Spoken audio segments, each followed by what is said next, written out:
There is a pastoral Somali folklore called the Pool of Intelligence that fictionalizes how God created intelligence between animals, women, and men. It states that when he put intelligence in a pool and invited all animals and humans to come and drink, the animals came but they only sniffed the water, the women drank but they promptly left to do another task, and it was only the men who sat down to really drink. Thus, it established a hierarchy of intelligence within Somali nomadic society, whereby animals ranked the lowest, women were seen to have some intelligence, although fleeting, but men, however, contemplate everything well and therefore are the most thoughtful.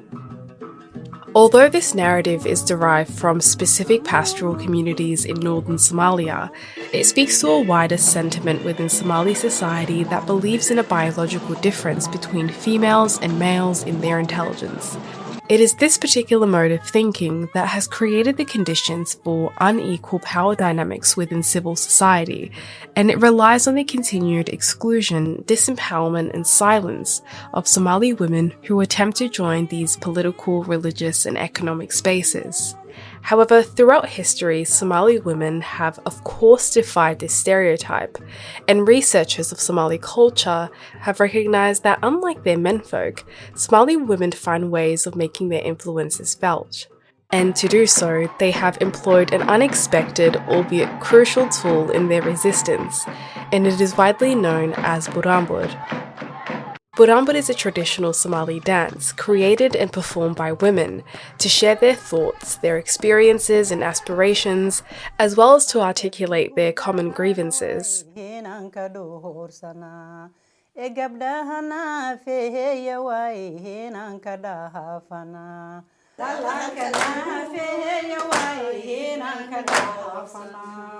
It is a rhythmic and poetic dance that looks something like this.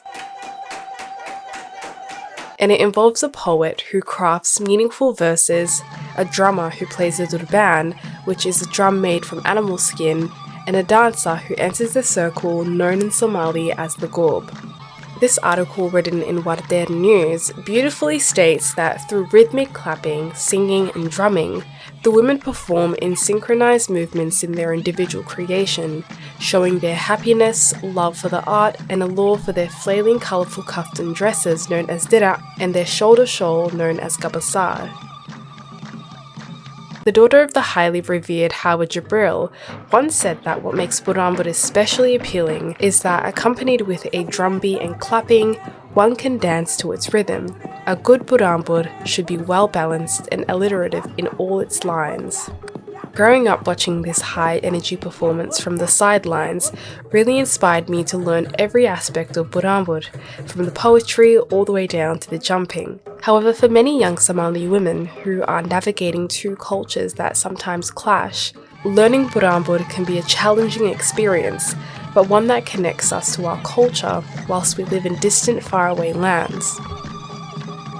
Buraanbur, along with broader Somali poetry, is not only a cherished form of artistic expression and popular entertainment, it's also a major vehicle for social commentary on events of interest to the community. It was primarily considered a man's domain, and only male poets had the rights to express their politically charged poetry and to travel freely in order to spread their verses. Women, on the other hand, were not granted this liberty, which led to Buraanbur being perceived as an inferior form of poetry by male poets, who occasionally used their work to mock and undermine women. An example of this is the Somali proverb that says, "Kala'ana galen kasmagalo." The breast that contains milk cannot contain intelligence. This propagates the belief that women are dim, slow, and undeserving of any rank or power, and they should instead be limited to the confines of their homes. They especially targeted women who were outspoken and strong-willed, saying, "Marwa amal hun, mangab ninked maqasha badanta," which roughly translates to, "An obedient lowly woman is better than an intemperate woman of class and intelligence." However, disheartening works like this did not deter Somali women from expressing themselves and crafting verses that embody their struggles and their unyielding spirits. This is exemplified in Major H. Rain's book called Sun, Sand and Somalis that recalls when a Somali woman began to legally contest her husband in court. A Somali interpreter was asked to calm her down, but the interpreter says, "Who can stop a Somali woman? Drown her, murder her, yes, but as long as she has breath in her body, she'll talk." We see this persistence in all types of female poetry, especially in the subcategory of Buraanbur known as Hobeyo. Hobeyo is a children's lullaby that is passed down from generation to generation, and it aims to preserve important messages for children and their children to remember. One notable Hobe that is sung by a mother to her daughter says, "O my daughter, men have wronged us, for in a dwelling where a woman is not present, no camels are milked, nor are the saddled horses mounted." In my interpretation of this short poem, the mother intends to teach her young infant daughter about the problems which accompany womanhood, and it conveys the idea that the daughter and the mother ultimately share the same fate, as they will both be subjected to pervasive and debilitating patriarchal values throughout their lifetimes. The other two subcategories of Buraanbur are Hoyale, which are work songs, and Sitat, which are religious or healing verses. These songs, though used for entertainment, often act as a medium for expressing and addressing women's issues and providing a discrete platform for women to voice their concerns.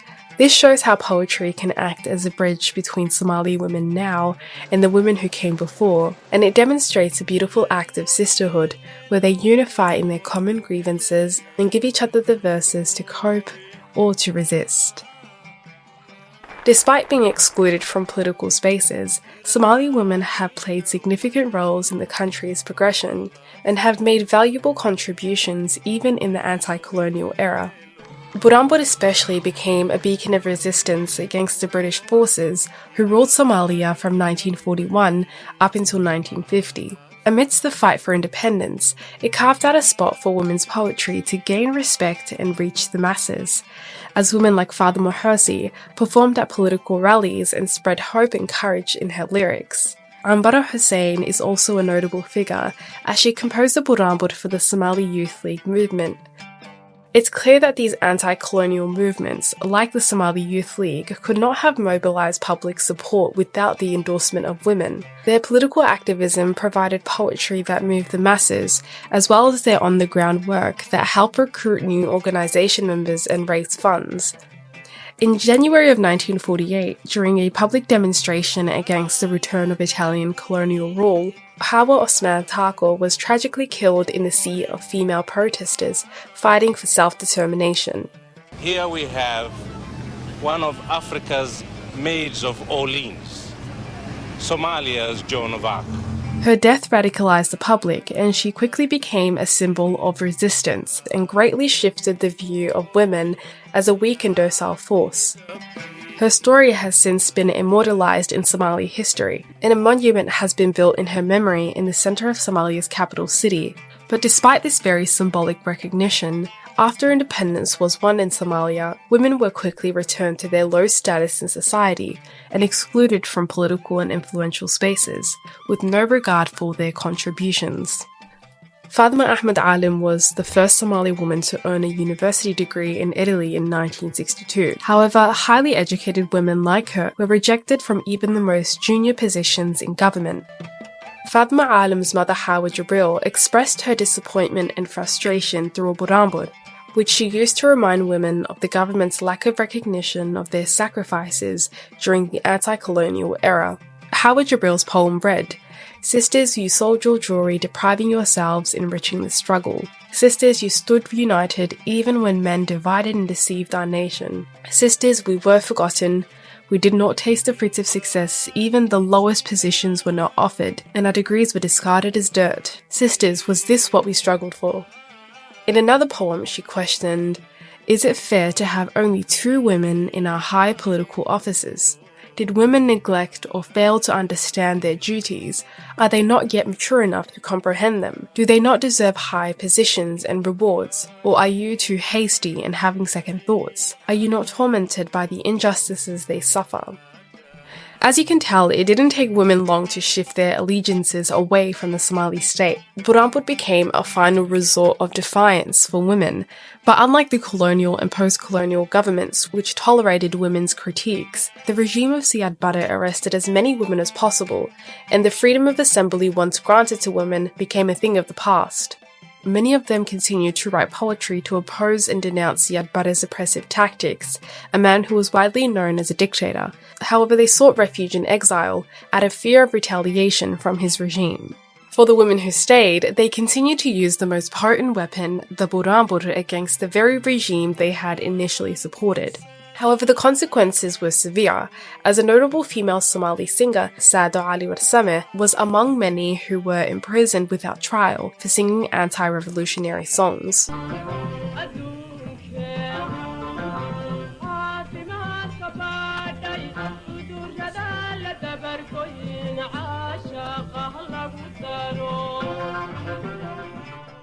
By understanding Buraanbur, we honour the tenacity of Somali women who have used this traditional poetry as a platform for protest and a means for resistance. Buraanbur tells a tale of Somali women, of their bravery and their fortitude and their determination to assert their rightful positions in society. Thank you so much for listening to this very short video essay. I'll see you next time.